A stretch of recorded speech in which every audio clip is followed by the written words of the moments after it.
तरावी नमाज मतलब पढ़ा करते थे, वो वाला सीन यहाँ पे नहीं है। अस्सलाम वालेकुम। मैं उम्मीद करता हूँ आप सब लोग खैरियत से होंगे और रमज़ान की रहमतें, बरकतें, फजीलतें तो इससे फ़ायदा उठा रहे होंगे।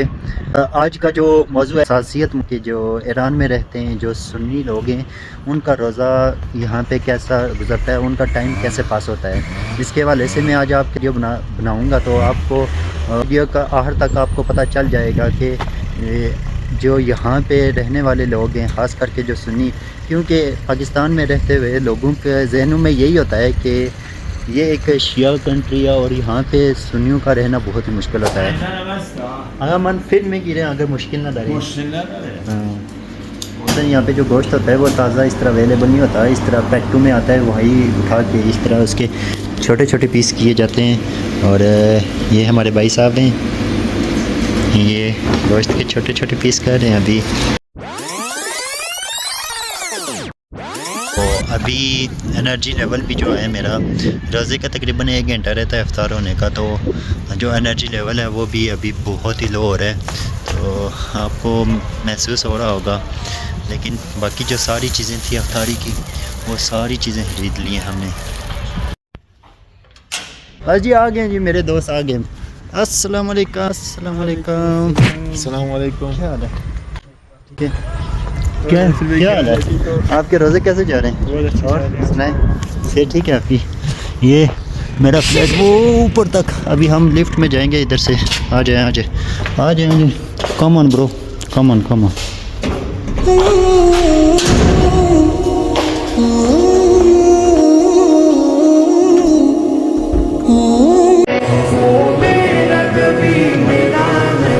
अच्छा तो बताएं अभी क्या दे रहती है? अभी तो प्याज टमाटर अभी अच्छे से मतलब गल रहा है, उसके बाद ये बताएं ना कि हम ईरान में रहते हैं, लेकिन इसके साथ हमें मसलन कोई कोरे समोसे की इस टाइप की जो रेसिपीज वगैरह होती हैं, ये हम कैसे मसलन बना सकते हैं? तो यही सारी सब कुछ मतलब मुश्किलात है। और एक तो हम मतलब नॉर्थ ऑफ ईरान में रहते हैं, तो यहाँ पे ऐसी चीज़ें इतनी आसानी के साथ वो नहीं अवेलेबल। तो रमज़ान के अंदर मैं काफ़ी पकोड़े समोसों को मिस कर रहा हूँ। अब क्या है मतलब। और एक और चीज़ है, जैसे रूह अफ़ज़ा होता है पाकिस्तान में रमज़ान की एक रौनक होती है, वो भी यहाँ पे अवेलेबल नहीं है। लेकिन हमें यहाँ पे जो चीज़ें अवेलेबल हैं वो चीज़ें मद्देनज़र रखते हुए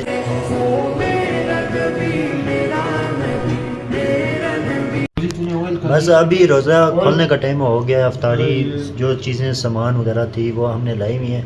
और यहाँ पे जो मज़े की चीज़ है वो ये है कि हम सब जो लोग हैं ना, बगैर किसी तफरक़े के, मसलन कोई सुन्नी शिया, मसलन इस चीज़ से बालातर हो के हम सब एक दस्तरखान पे बैठ के एक जगह पे एक वक्त पे और हम रोज़ा इफ्तार करते हैं। अभी हम अपने दोस्तों से भी पूछना चाहेंगे कि मसलन अगर ईरान में रहते हुए अपना जो भी है अकीदा, जो चीज़ है, जो भी सिस्टम है, वो उसमें रहते हुए वो अपना क्या बताते हैं?